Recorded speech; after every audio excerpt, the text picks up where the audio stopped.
When it comes to buying cameras, I typically don't tend to open my wallet on the launch day. Instead, I'll wait a couple of months, see what the reviews have to say, see if there's any faults or recalls, and generally be a little cautious before making a buying decision. However, things were a little different with the Canon C70, and I bought one pretty much on day one. Why? Well, there were a few reasons for this, mainly because I was really ramping up my video side of my business, and the C70 seemed like the perfect step up from the Canon DSLRs that I was using at the time.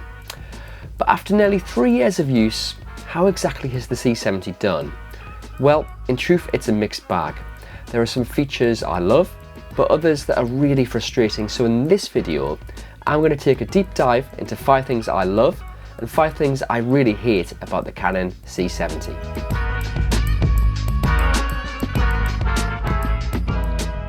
So let's start with the positives, and first up we're talking about firmware updates. Well, fair play Canon. For a model that probably doesn't sell anywhere near as many units as say the R5, Canon has really kept up with the firmware updates, which as a C70 user I really appreciate. The latest firmware upgrade saw the C70 gain IAF, eye autofocus, which really helps when shooting footage with people in the frame and is proven to be highly accurate. These firmware upgrades have helped the C70 evolve over the last 3 years, so kudos to Canon for making that happen. Now, slow motion. I love shooting slow motion footage, but when cameras are limited to full HD slow motion, it can compromise quality when it comes to the edit. The presence of 4K 120p allows me to film super steady slow motion when hand holding the camera, a big plus for a device this size. What's more, the quality of the 4K 120p is premium and smooth, so it opens up more creative opportunities for me when I'm filming. When I'm using mirrorless cameras on bright sunny days, I have to add variable ND filters to balance out the exposure and still enable me to employ large apertures such as f2.8 to create shallow depths of field and add that pro feel to the frame. The C70 features built-in ND filters, and there are 2, 4 or 6 stop options, although 10 stops can be activated in extended mode. That means you should never overexpose a scene with the C70.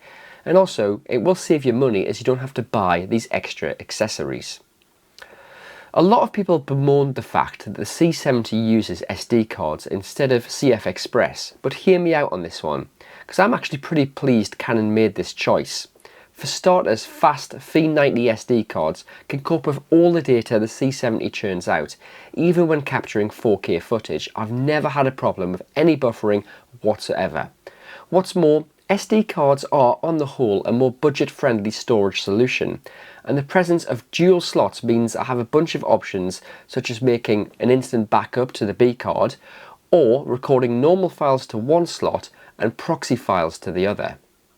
The colour science for the C70 is amazing, and it seems to produce great picture quality under any lighting situation. The ability to select from Canon log options gives me more creative options when editing, but there's also EOS standard, which comes in handy if I'm using the C70 alongside the 3 other Canon DSLR and mirrorless cameras that I own, and this is because there's less colour correction to make the clips match.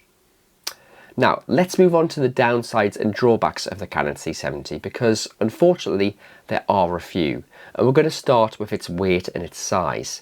I mean, look at the sheer bulk of this thing. My style is very much run and gun. I'll use a tripod and a slider rail for some shots, but for others I'll want to hand hold the C70, and it's not what you'd describe as a compact camera. In fact, the C70 tips the scales at 1.34 kilograms, just for the body and the battery. If you add in a bulky fast aperture lens like the Sigma 16-35 1.8 and an additional monitor or some accessories, you'll be looking at 2, maybe even 3 kilograms. That may not sound too heavy, but if you're hand holding this camera all day long, it will start to feel bulky and heavier. This is where rivals like the Sony FX3 have the edge, because that cinema camera weighs in at just 640 grams. That's half of this. Also, it's not a very big camera. This is huge, and that may have some advantages if you're shooting in, say, a studio, commercial surroundings, but if you're out on the street, you will look conspicuous. Now, one of my biggest problems with the C70, and I know I'm not the only one to be bugged by this, is the LCD.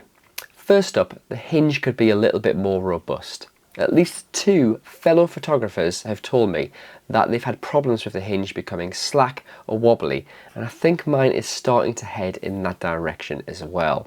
That's not great considering how much the C70 costs.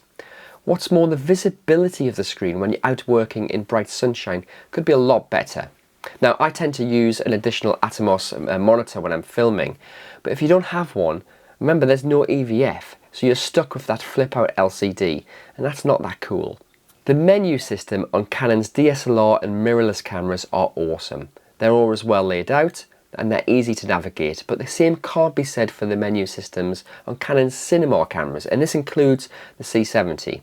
I just find them a little counterintuitive and a hassle to find what you're looking for. Yeah, over time you can get used to them, but it's definitely one area that I suggest Canon's R&D people spend some serious time over should they be planning for a Canon C70 Mark II. So let's talk about the price, because even though the C70 was launched back in September 2020, the price hasn't really changed that much.